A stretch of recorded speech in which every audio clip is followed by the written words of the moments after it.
Formula जिसे समझ में आ गया उसके लिए त्रिकोणमिति आसान है, और जो फॉर्मूले को नहीं समझा वो जिंदगी भर त्रिकोणमिति से परेशान है।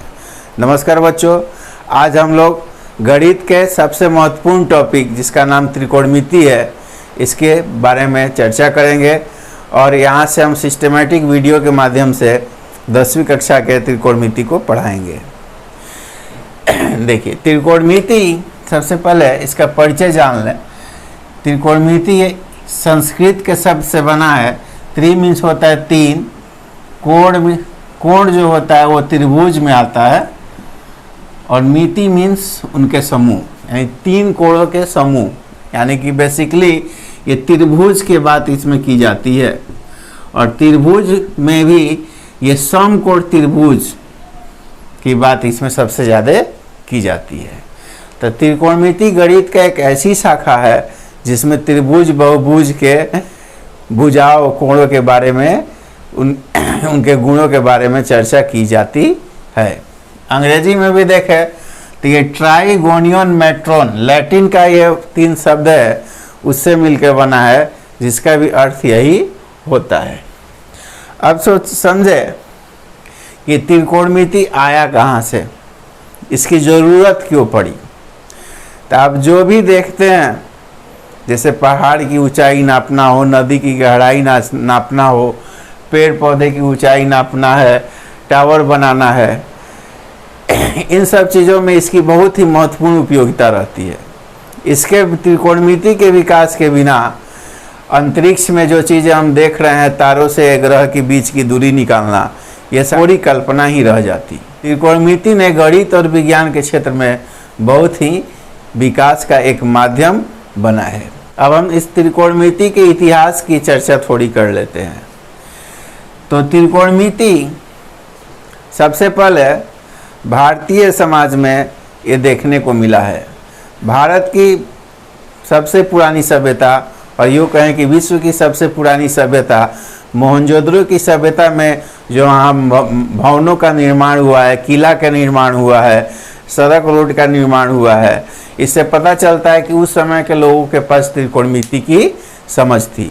वही मिस्र मेसोपोटामिया की सभ्यता में, वहाँ पे भी इजिप्ट का जो पिरामिड बना है वो भी आज से लगभग 3500 साल पुराना है, और उसको देख के लगता है कि बिना त्रिकोणमिति के ज्ञान के बिना उसको बनाना संभव नहीं था। इससे पता चलता है त्रिकोणमिति की समझ बहुत पुरानी है। लेकिन सबसे पहले लिखित रूप में आर्यभट्ट की किताब है जिसका नाम है आर्यभट्टियम। आर्यभट्टियम किताब में त्रिकोणमिति से रिलेटेड कुछ बातों का जिक्र मिला है, इसलिए हम लोग कह सकते हैं कि आर्यभट्ट का त्रिकोणमिति में बहुत ही योगदान रहा है। फिर आगे के आए बहुत सारे गणितज्ञ, जिसमें पाइथागोरस साहब ने भी त्रिकोणमिति को एक नई उड़ान दी। अब समझते हैं त्रिकोणमिति के गुणों को। अब हम त्रिकोणमिति को देखते हैं। इसमें देखिए, यह बेसिकली बात करता है समकोण त्रिभुज की। और समकोण किसको बोलते हैं? जिसका एक कोण 90 डिग्री हो।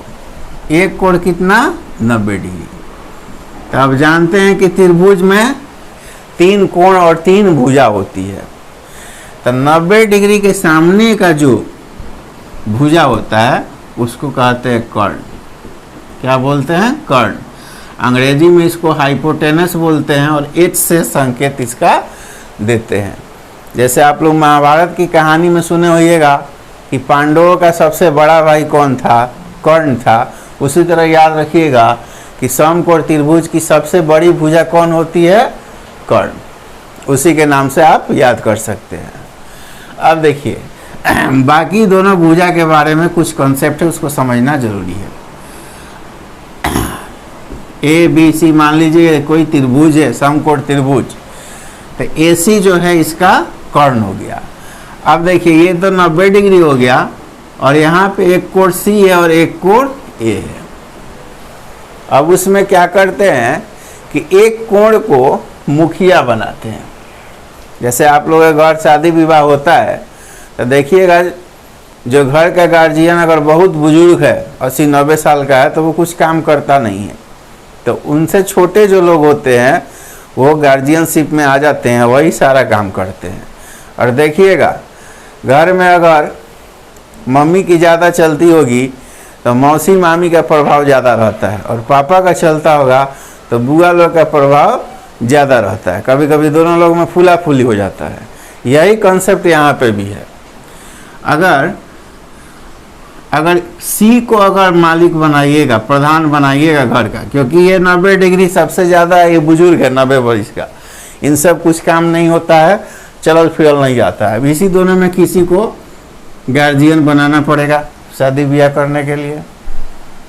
तो इसको अगर हम गार्जियन बनाते हैं, इसको हम त्रिकोणमिति में थीटा के नाम से प्रचलित है, तो इसको अगर आप गार्जियन बनाइएगा तो थीटा के सामने वाला हमेशा जो होता है वो पी हो जाता है, परपेंडिकुलर, जिसको हम लोग हिंदी में कहते हैं लंब, और जो बचा वो होता है आधार, जिसका संकेत होता है बी। वही अगर हम इसको गार्जियन बनाते तब क्या होता, ये तो 90 डिग्री ही होता।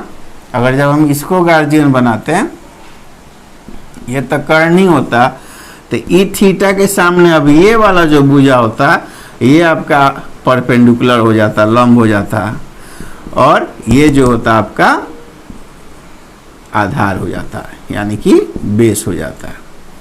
इस तरह से ये टेक्निकल चीज़ है, इसको हमेशा ध्यान में रखना होगा। अब देखेंगे हम लोग त्रिकोणमिति के खानदान के बारे में। इसके खानदान में 6 सदस्य हैं, और ये 6 सदस्य का नाम है sine theta, cos theta, tan theta, और अगला है कोसेक थीटा, सेक थीटा और कॉट थीटा। ये क्या होता है थोड़ा समझते हैं।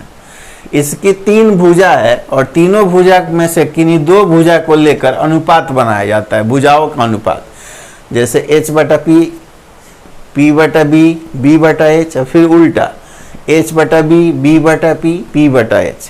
तो 3 इधर से और 3 इसके उल्टा, 6 अनुपात होते हैं। इसी अनुपात में पहिलका का जो नाम होता है वो होता है sine, SINE, sine theta. Hindi में इसको जाया कहते हैं, जाया। कोसाइन, कॉस का पूरा नाम है कोसाइन थीटा, टेन का पूरा नाम है टेंजेंट, कोसेक का कोसेकेंट, सेक का सेकेंड, और कॉट का कोटेंजेंट। इस तरह से इसका पूरा नाम है। इंग्लिश और भी क्लिष्ट है। जाया, इसका को जाया, इसका स्पर्श, इसका वी जाया, इसका वी को जाया, और इसका वी स्पर्श। लेकिन हिंदी बहुत टेढ़ा पड़ता है, इसलिए हम लोग त्रिकोणमिति को इंग्लिश में ही इनके नामों से पढ़ते हैं। अब देखिए, इनका नाम को शॉर्ट कर दिया गया। आप लोग देखिएगा कि आजकल इनका बड़ा बड़ा नाम रहता है तो उसको शॉर्ट में हम लोग बुलाते हैं। एक मेरा दोस्त है, उसका नाम है पुरुषोत्तम, तो उसको हम लोग केवल पू बोल देते, पू। तो वैसा ही इसका भी कुछ शॉर्ट कर दिया गया है। साइन को हम लोग साइन केवल कह देते हैं, कोसाइन को कोस कह देते हैं, टेंजेंट को टेन कह देते हैं, कोसेक को कोसेकेंड को कॉस, और सेकेंड को सेक, और कोटेंजेंट को कॉट कह देते हैं, ताकि हमको बोलने में आसान हो जाए। अब देखिए, साइन जो होता है बाबू, परपेंडिकुलर और हाइपोटेसन, हाइपोटेनस, यानी कि लंब और कर्ण का अनुपात होता है। कॉस जो होता है B/H, आधार और कर्ण का अनुपात होता है। टेन थीटा जो होता है P/B, यानी कि लंब और आधार का अनुपात होता है। कोसेक थीटा इसी का उल्टा होता है, H/P, यानी कि कर्ण और लंब का आधार होता है। सेक थीटा इसका उल्टा होता है, H/B, यानी कि कर्ण आधार का अनुपात होता है। कॉट थीटा यानी कि B/P, यानी कि आपका आधार और लंब का आधार होता है। ठीक है, इसको याद करने के लिए एक बहुत आसान तरीका है।